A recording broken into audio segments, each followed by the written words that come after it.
आज दिनांक 14/6/2020 क्रमशः उपनिषद आश्रम उज्जैन से प्रस्थानत्रयी मीमांसा के अंतर्गत प्रातः स्वाध्याय विचार में ब्रह्मसूत्र के चौथे अध्याय के पहले पाद में आप श्रवण कर रहे हैं। आज के अधिकरण विचार का नाम है आत्मत्वोपासनाधिकरणम। इस अधिकरण में एक ही सूत्र है। इस अधिकरण के पूर्व पक्ष में अभेद परक श्रुतियों का गौणार्थकत्व माने मुख्य नहीं है, गौण, सिद्धांत में मुख्यार्थकत्व, यही दोनों पक्षों में फलभेद है। वहां पर श्रवणादि की आवृत्ति काल में जीव को ब्रह्म का अभिन्न रूप से ध्यान करना चाहिए अथवा भिन्न रूप से करना चाहिए। इस प्रकार का संशय उत्पन्न होने पर पूर्व पक्ष न अहम ईश्वरो अपितु जीव एव, द्वैतवादियों का भाष्य, द्वैतवादी वो ये द्वैत परक है ना, तो न अहम ईश्वरो, मैं ईश्वर नहीं, अपितु जीव एव, जीव ही है। और गोस्वामी जी ने भी रामायण में कहा है कि जीव की ईश समान, जीव ईश्वर के समान नहीं हो सकता है। तो ऐसा पूर्व पक्ष के यहाँ पर श्रुति प्रमाण भी है और महाकाव्य रामायण भी प्रमाण है और स्मृति प्रमाण भी कहीं कहीं द्वैत परक मिलते हैं। तो अहम ईश्वरो न अहम ईश्वरो अपितु जीव एव, ये भी प्रमाण है पूर्व पक्ष का। इस प्रकार का प्रत्यक्ष विरोध होने से भिन्न रूप से ध्यान करना चाहिए, माने ईश्वर अलग हम अलग, ऐसा ध्यान करना, ये पूर्व पक्ष कहना है। सिद्धांत कहना है कि नहीं, ऐसा नहीं। सूत्र संख्या 3, आत्मेति तूपगच्छन्ति ग्राहयन्ति च, आत्मेति तूपगच्छन्ति ग्राहयन्ति च। पदच्छेद, आत्मा इति तो उपगच्छन्ति ग्राहयन्ति च। व्याख्या, आत्मेति आत्मेति एव ब्रह्म ध्यातव्यम, ये शुद्ध वाक्य है ना, ब्रह्म ध्यातव्यम। तो यतः उपगच्छन्ति त्वं वा अहम अस्मि भगवो देवते अहम वै त्वमसि, ये 12 उपनिषद का है और 3:34 का है।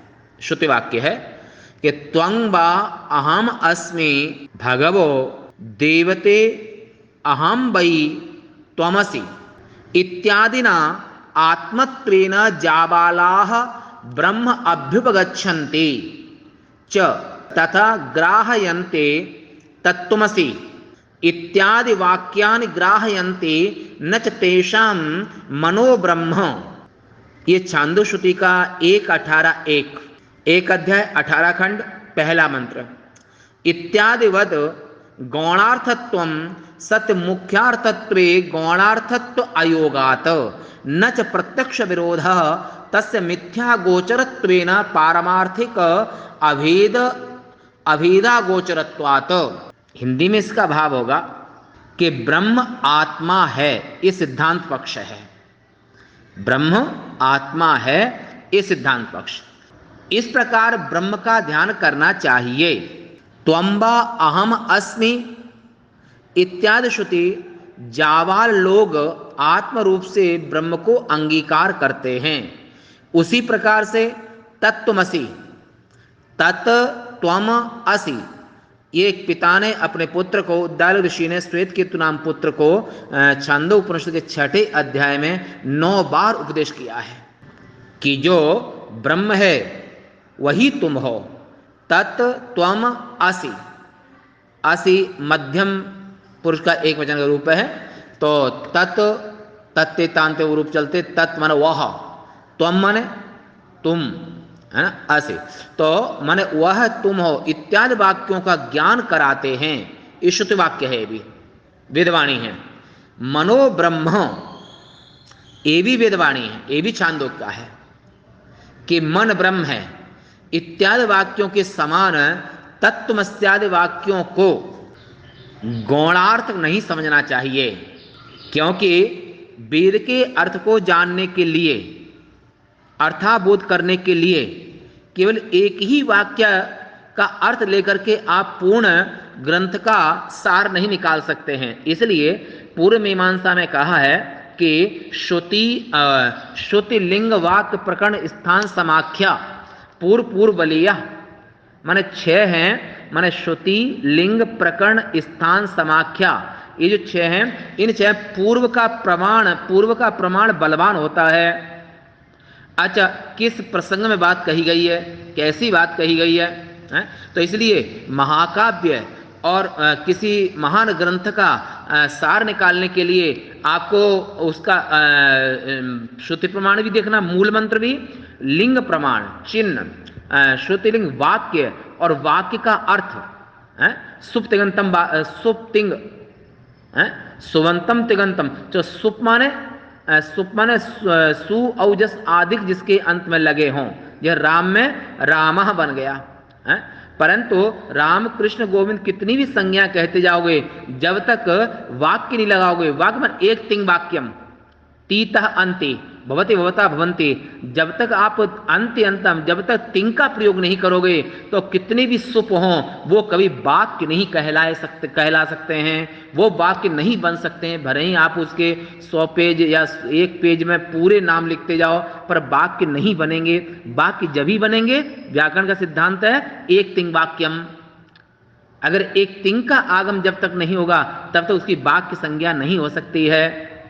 तो इसलिए यहां पर, और जबकि जो असि पद है ये यहां पर वाक्य है, तो यहां पर श्रुति लिंग वाक्य और प्रकरण किस प्रसंग में कौन सी बात कही जा रही है। जैसे रामायण में शूर्पणखा के प्रसंग में आया है कि भ्राता पिता पुत्र उरगारी पुरुष मनोहर निरखत नारी। पर गोस्वामी जी तो भगवान के अनन्य भक्त हैं, महान हैं, फिर ऐसा अगर इसका सीधे सीधे अर्थ निकालोगे और पूरे प्रसंग को नहीं देखोगे कि शूर्पणखा जैसी स्त्रियों की मनोदशा को कहते हुए गोस्वामी जी ने ये चौपाई लिखी, परंतु संपूर्ण स्त्री जाति ऐसी नहीं हो सकती है। उसमें सावित्री है, सीता है, गंगा है और अन्य नारियां हैं जो महान सती साध्वी, अत्रि की पत्नी अनसुईया हैं, एक से एक महान सती। तो यहाँ पर जो अयोध्यावासी सभी राम के साथ वैकुंठ धाम के अधिकारी बने, आखिर अयोध्यावासियों कौन सा पुण्य था? तो वहां पर उनका एक ही पुण्य था कि एक नारी व्रत सब नरधारी सकल परम गति के अधिकारी। माने जैसे पतिव्रत धर्म है, अनुसुईया ने पतिव्रत धर्म पालन किया तो सूर्य की गति को भी रोक दिया। और ऐसे नाना सतियों का आपने चरित्र सुना होगा, जीवन सुना होगा, जो अग्नि भी पैदा करने का सामर्थ्य, सूर्य की गति रोकने का सामर्थ्य है। तो एक पति महासती, एक नारी सदा ब्रह्मचारी। तो एक नारी व्रत, उन अयोध्या वासियों ने अपने राजा के समान एक नारी रूपी व्रत का पालन किया, इसलिए वे सब वैकुंठ के अधिकारी बने। इसलिए वहां पर पतिव्रत धर्म और पत्नी व्रत धर्म, क्योंकि इस सृष्टि में स्त्री और पुरुष दोनों ऐसे ही हैं जिसकी चना के अंदर में 2 दल होते हैं, उसमें कौन सा दल छोटा कौन सा बड़ा ये आप नहीं कह सकते हैं। तो यहां पर अब वहां पर एक चौपाई और आती है कि ढोल गमार शूद्र पशु नारी सकल ताड़ना के अधिकारी। तो ये भी यहां पर अगर प्रसंग नहीं देखोगे और आप उसके सीधे वाक्य ले लोगे तो बड़ा अनर्थ हो जाएगा। और ऐसे ही तो यहां पर कहा है कि भ्राता पिता पुत्र उरगारी पुरुष मनोहर निरखत नारी। तो यहां पर नारी को कितना व्यभिचारी, कितना नीच, कितना गिरी दशा में कहा है, परंतु ये उन नारियों के लिए कहा है जो शूर्पणखा जैसी मानसिकता रखने वाली व्यभिचारिणी स्त्रियां हैं।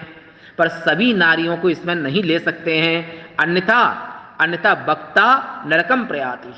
अगर आपको शास्त्र के आचार्य पीठ पर बैठे हैं, व्यास पीठ पर बैठे हैं और आप ठीक से व्यवस्थित लक्ष्य वाक्य और ये श्रुति लिंग वाक्य प्रकरण स्थान समाख्या इनका ढंग से व्यवस्थित प्रयोग करना नहीं आता है, तो ऐसे वक्ता को पीठ पर बैठने का कोई अधिकार नहीं होता है। तो वहां पर उस प्रसंग में जो बात कही गई है वो बात शूर्पणखा जैसी नारियों के लिए कही गई है, न कि समस्त नारी के लिए। समस्त नारी तो पूजनीय है। मनु महाराज का भी वाक्य है कि यत्र नार्यस्त पूजनते रमनते तदेवता। कन्या के रूप में नारी की पूजा होती है, वृद्ध माता और बुजुर्ग हो जाती विधवा के रूप पूजा होती है, विधवा का भी सम्मान करना चाहिए। और सौभाग्यवती का सुवासिनी की पूजा होती है। सुहागिन खिलाई जाती हैं। तो इसे जिस देश में नारी का इतना महान सम्मान देवी के रूप में माना जाता है, उस नारी की ये मनोदशा को अगर आप शास्त्र सिद्धांत बना देंगे तो बड़ा भारी अनर्थ हो जाएगा। तो आप सनातन धर्म के वैदिक सिद्धांत के आप पोषक नहीं, आप उसकी जड़ें काटने वाले निकलेंगे। इसलिए वहां पुरुष मनोहर मतलब सुंदर पुरुष को देख करके नारी के मन में काम भावना पैदा हो जाती है। उसका अर्थ ये होता है, चाहे वो पति हो, पुत्र हो, कोई भी हो, वह तो ये तो सामान्य पशु जिंदगी जीने वाली जो मानसिकता है उनके लिए कहा है। शूर्पणखा जैसी नारियां असुर नारियां, और यहाँ पर जो आसुरी प्रवृत्ति में हैं, जिनके यहाँ पर अगला जन्म मानते हैं और ना वो वेद को मानते हैं और ना तो वो मनमाने आचरण करने वाले, उनके यहाँ पर इंद्रिय तोषण, इंद्रिय तुष्टि, इंद्रियोत्सव ही सब कुछ होता है। तो जो अगले जन्म को नहीं मानते हैं उनको असुर कहते हैं, उनको चारवाक सिद्धांत वाले कहते हैं, उनको निशाचर कहते हैं। जैसे इस्लाम धर्म अगला जन्म नहीं मानता है और ईसाई धर्म अगला जन्म नहीं मानता है, कुरान के सिद्धांत के हिसाब से और बाइबल के सिद्धांत के हिसाब से अगला जन्म नहीं मानते, वो शरीर को ही आत्मा मानते हैं। तो इसलिए और इस्लाम धर्म और उन धर्मों का एक ही सिद्धांत होता है कि जैसे तैसे बस गद्दी मिले, पैसा मिले, भोग मिले और शासन राज सत्ता मिले, बस यही उनका धर्म है, यही उनका उद्देश्य है। इसलिए उसको इस्लाम को और ईसाई को धर्म नहीं कह सकते हैं, एक मजहब कह सकते हैं, एक चलाया हुआ कुछ लोगों का चलाया हुआ एक वो कह सकते हैं, क्योंकि उसमें बहुत सारी चीजें हैं जो कि वहां पर धर्म के अंतर्गत नहीं आती हैं। कि धर्म और यहाँ पर सनातन धर्म पूर्ण धर्म है और यहाँ पर अगले जन्म को भी मानते हैं पर वो लोग जन्म को नहीं मानते हैं। तो ऐसे यहाँ पर इसलिए श्रुति लिंग वाक्य प्रकरण और स्थान और समाख्या, श्रुति लिंग वाक्य का अर्थ, श्रुति लिंग वाक्य प्रकरण, किस प्रकरण में बात कही गई है, स्थान कौन से स्थान पर कौन सी बात, किस स्थान को स्थान देखना चाहिए, स्थान, समाख्या किसकी व्याख्या विवेचना समाख्या चल रही है। ये 6 में से तो लास्ट के प्रमाण से, छठे प्रमाण से पहला श्रुति प्रमाण बलवान होता है। तो यहाँ पर जो श्रुति प्रमाण है वहां पर ब्रह्म तुम ब्रह्म तुम हो, ये श्रुति प्रमाण, ये वाक्य प्रमाण ये बलवान है, श्रुति वाक्य बलवान है। तो इसलिए वहां पर और वो प्रवाह से मनोब्रह्म कर्तृब्रह्म आदि उस छांदोग्य उपनिषद में जो बात कही गई कि मन ब्रह्म है, कर संकल्प ब्रह्म है, बुद्धि ब्रह्म है, तो वहां तो ये भी कहा गया सर्वं खलु इदं ब्रह्म। पर वहां पर और सब छांदोग्य श्रुति में जो प्रसंग आप श्रवण कर रहे हैं तत्वमसी का, उस तत्वमसी के प्रसंग में ये भी आपने सुना है कि तत् सत्यम स आत्मा, जो संपूर्ण ब्रह्मांड का सत्य है वो सत्य का नाम ब्रह्म है, वही सत्य तुम्हारी आत्मा है। पर ये बात कहीं पर भी नहीं कही गई है, ना मनोब्रह्म के प्रसंग में ना बुद्धि ब्रह्म के प्रसंग में, बल्कि ये कहा गया है कि सूक्ष्म दृष्टि मन बुद्धि आदि अपंचीकृत पंच महाभूतों की सृष्टि वो भी मिथ्या है। 5 ज्ञानेंद्रियां, 5 कर्मेंद्रियां, 5 प्राण, मन बुद्धि चित्त अहंकार, ये अपंचीकृत पंच महाभूतों की सृष्टि ये भी मिथ्या है। मिथ्या का अर्थ होता है जो पहले न हो और बाद में न रहे, बीचम प्रतीति मिथ्या है। और अपंचीकृत पंच महाभूतों की सृष्टि माता पित्रोद मलोद्भूतं मलमांस मयंग वपुः, माता पिता के मल से जो पैदा स्थूल देह है ये भी मिथ्या है। पर सत्य कभी मिथ्या नहीं होता है, और जो सत्य है वही आत्मा है। इसलिए पूर्व पक्ष के यहाँ पर खंडन होता है यहाँ पर, और यहाँ पर महावाक्य की बात ही पूर्ण सत्य है। क्योंकि मुख्यार्थ के रहते गौणार्थ मानना उचित नहीं है। जब मुख्य अर्थ हमको मिल रहा है तो गौण अर्थ नहीं मानना चाहिए, वो सब गौण अर्थ में आते हैं, मुख्य में नहीं। एक मुख्य अतिथि और एक गौण साथ में आ गए, नौकर चाकर तमाम है। तो ऐसे मुख्य का ही, इसलिए सत्य मुख्य है, आत्मा मुख्य है। तो प्रत्यक्ष के साथ विरोध भी नहीं है, क्योंकि प्रत्यक्ष मिथ्या गोचर होने से पारमार्थिक अवेद का अवगाहन नहीं करता है। और ये स्थूल सृष्टि और सूक्ष्म सृष्टि दोनों की दोनों विकारी भी हैं और मिथ्या भी हैं और विनाशी भी हैं। ज्ञान होने पर मन का, जो मनोब्रह्म का है, तो ज्ञान होने पर मन का भी नाश होता है, मनोनाश। इसलिए स्थूल सूक्ष्म भगवान कहते हैं न सत न असत उच्चते। तो भगवान यहाँ पर व्याकृत अव्याकृत माने अपंचीकृत पंच महाभूतों की सृष्टि, जो मन आदि कहें इंद्रिय आदि कहें वो भी हम नहीं है, और पंचीकृत पंच महाभूतों की सृष्टि माने स्थूल देह भी हम नहीं है, दोनों नहीं है। पर दोनों का जो परम प्रकाशक है जो आत्मा, तत्सत्यम स आत्मा तत्त्वमसि श्वेत केतो, जो सत्य है वही आत्मा है। श्वेत केतु के प्रति उनके पिता ने ये उपदेश किया, परंतु मन को सत्य नहीं कहा, बुद्धि को सत्य नहीं कहा, देह को सत्य नहीं कहा, और अन्य को भी सत्य, परंतु यहां पर और कहा है कि माया विद्ये विहायैव उपाधि पर जीवयो अखंडं सच्चिदानंदं परब्रह्मैव लक्ष्यते। कि ईश्वर की उपाधि माया है, जीव की उपाधि अविद्या है। अगर दोनों को छोड़ दो तो ब्रह्म और ईश्वर और जीव में कोई भेद नहीं है। पर जब तक उपाधि है तब तक जीव ब्रह्म नहीं हो सकता है, और उपाधि के सहित ईश्वर भी ब्रह्म नहीं है। और उपाधि, क्योंकि ये पंचदशी में आया है कि माया विद्या, माया और अविद्या दोनों उपाधि के साथ एक ईश्वर है एक जीव है। और वो ईश्वर इसलिए है कि वहां पर सतोगुण प्रधान होने से माया की उपाधि सतोगुण प्रधान है, जीव की उपाधि मलिन सतोगुण वाली है। इसलिए ईश्वर सर्वज्ञ है, सर्व स्वतंत्र है, परंतु ईश्वर का भी विराट शरीर है, सूक्ष्म देह है, कारण देह है, और जीव का भी स्थूल सूक्ष्म कारण देह है। तो यहां पर उपाधि को ब्रह्म नहीं कहा है, चाहे जीव की उपाधि हो, चाहे ईश्वर की, चाहे जीव ब्रह्म ईश्वर की उपाधि हो, माने उपाधि से रहित ब्रह्म की एकता है। उपाधि से रहित आत्मा, आत्मा ब्रह्म है, उपाधि के सहित जीव है। ये यहां पर समझना चाहिए। इसलिए संदेह यह था कि ज्ञाता को स्वभिन्न रूप से ब्रह्म का ग्रहण करना चाहिए अथवा स्वस्वरूप से। पूर्व पक्ष ने कहा कि भिन्न रूप से ही ब्रह्म का ग्रहण करना चाहिए, क्योंकि दुखी और सुखी अत्यंत विरुद्ध धर्म है। सिद्धांत में कहा कि सुखित्व और दुखित्व रूप से ब्रह्म और जीव का जो विरोध है वह औपाधिक है, मानो उपाधि से जन्य विरोध है। इसलिए आत्म रूप से ही ब्रह्म का ग्रहण करना चाहिए, उपाधि के सहित नहीं। और यही कारण है कि सत्यवेत्ता माने महावाक्यों से आत्मत्वेन ब्रह्म का ग्रहण करते हैं, उसी प्रकार शिष्यों को भी बोध कराते हैं। उपाधि के सहित जीव ब्रह्म नहीं हो सकता है, और उपाधि से रहित जीव ब्रह्म है। ये बात यहां पर सिद्ध हुई। ऐसा मंथन, विचार, ध्यान और समाधि में ये समाधि सर्वोपरि समाधि है। इस समाधि का अभ्यास करना चाहिए ब्रह्म जिज्ञासु को।